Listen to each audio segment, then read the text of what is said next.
Welcome back, everybody. Today we're going to be looking at another Stockfish 8 versus Leela game. Stockfish 8 is the same engine that went up against Alpha Zero, and Leela is a little bit stronger than Alpha Zero, so we can just see some crazy games that Leela can win. And Stockfish 8 pretty much never beats Leela. It only sometimes happens. It's very rare. But yeah, this is kind of like my last video. 10-second game, Stockfish 8 versus Leela chess, and it's chess 960. So the pieces are all shuffled up.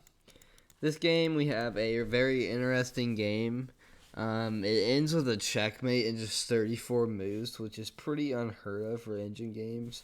And it's just because white suppressed black so well in this game. Like, I don't know if black's queen even moves in this game. I think it's one of those games kind of like the last one where the queen only moves once. And it's just ridiculous how much Leela baits and suppresses Stockfish. But anyways, enough talking about the game. Let's get into it. So we have b4, d6. And we see this b4 move a lot when the queen and the rook are kind of on the corner to activate the piece. But yeah, we get kind of this center control like this. So both knights come out, and we get this f4 pawn, this kind of center push like this, and with the b4 pawn. So it's a little bit weird of a pawn setup. But after g6, we get knight f3 and b5, which is where Leela starts to get a bit aggressive. So here, after knight g4, Leela castles, which in chess 960, I've talked about this some, but the castling, there just has to be no pieces in the lanes, and they go back to their original castling squares. So after castles, you can take, the knight can take here, can take on f4, and Stockfish takes the knight. And here you can see Stockfish 15 likes the position for black, but it's not going to stay that way. So after the bishop comes down, Leela finds this really nice move, takes. And the reason why this is good is because after takes, this center is just really open. And I don't know why rook d1 check isn't a good move here. I guess it's just met with knight d7. But yeah, like this position, very open center, and Leela just plays a4, which I don't really understand that move. Maybe it wants to press the pawns up here, but we sure are going to find out, right? So after castles, we get a5, and knight comes back. So it does seem Leela wants to push this pawn, but Stockfish 8 likes taking up its space.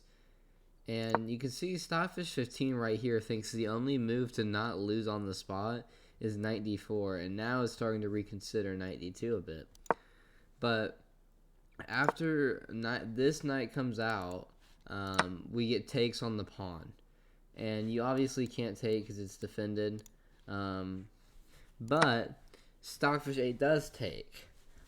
So the reason why this is a thing is because after takes here, there's f5. And f5 is good because the bishop is attacking the queen, and it's attacking this bishop with the pawn. So it's a bit of a discovery. But Leela finds this move, queen a2, which Stockfish here was thinking bishop b2, which I have Stockfish 15 running up here. You can see Stockfish 15, I think it's 15, not 15.1. Yeah, it is. But Stockfish like bishop b2 here. But Leela plays queen a2. Now we get bishop a3, and the king goes over. And here, this is where like the real suppression starts. Stockfish 8 just didn't really see it, back here. You can see that was a little bit of a blunder by Stockfish 8. It should have gone bishop e5, bishop to g7, or even king b8. Or that's what it played. That's one of the worst engine lines. That's the third. So this position is actually already quite bad for black. But after this, Stockfish 15 was taking queen to f7 to just bring the queen up here, but Leela really liked this move and then bringing the other rook up, attacking the bishop and the pawn. And the reason why is because there's not much you can do about this. Like, this knight can defend, yeah, but it's just going to get attacked, and now what? Like, you know, you can't move the knight. And here, Leela plays the disgusting move coming up, a6. Like, we get some trades off over here, which is pretty obvious that was going to happen. And here, it kind of had an option where it could take either, but it probably liked the darker square one more because, you know, this one just covers a lot more ground and is probably overall a better piece on the board right now. But here, after this, we get a6, and then we get rook d5. So you can see, like, it's trying to get this bishop stuck. And also, it sacks this pawn right here. And the reason why is because after rook d5, the queen can't get out, you know. And it can't go to d5 right now because it's guarded by the rook and the queen, obviously. But, like, this is really sealing the deal, you know. Because after this pawn comes down, Stockfish, like, tries to have some counterplay. It's no good. It's too late. You know, c4. Then what are you going to do? Like, Stockfish tries to cut off Leela, and Leela, it just makes Leela even more mad. Leela's just like, okay, rook d7. Now what? Stockfish is like, well, I mean, I can take this pawn. And then Leela just takes back. Well, there's g5, well, g4. Well, bishop e2, queen takes. You know, like, there's nothing for Leela here. And after this, all the pieces have been traded off on the board. Leela's just cleared off the board while keeping the queen in the top corner. And now the queen has to move here. And if you're wondering, like, why doesn't the rook just, like, move out and go here? It's because queen h2 is coming. And you're going to have to guard this with the queen regardless. Because if you play something like rook here, there's just rook f8. And you can't take, right? So here, after the queen comes down, Leela does not even take. Doesn't even take the free queen. It plays queen h2, attacking this pawn. And then forces the king to move back because there's, like, really no other moves. Like, if you move the rook here, you're still going to take the queen. So, king a8, takes. And now, the ultimate move, rook f8. And you cannot take that because of takes here and takes. So, instead of taking, Stockfish A plays a6. Just one more little delay engine move. Then we have rook takes, and you can't even take that. He has to take here. Then Leela goes for this mate. There's a few different mates here. There's rook takes, and then if king here, rook on the back file. If king here, then queen h8, rook d8. They're both mates.